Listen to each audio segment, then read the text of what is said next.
वरहमतुल्लाहि वबरकातुहू। क्या हाल चाल है? खैर खैरियत से हैं?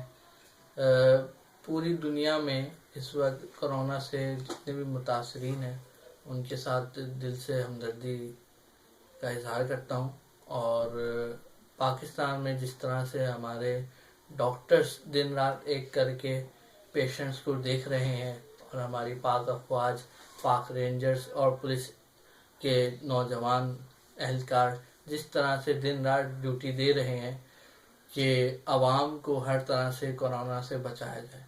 अल्लाह से दुआ है अल्लाह पाक पूरी उम्मत को, पूरी इंसानियत को इस वबा से बचाए। आप भी घर में रहें और दूसरों को भी ज़्यादा से ज़्यादा घर में रहने की बात करें, ताकि जितना हम घर में रहेंगे उतना हम सेफ रहेंगे।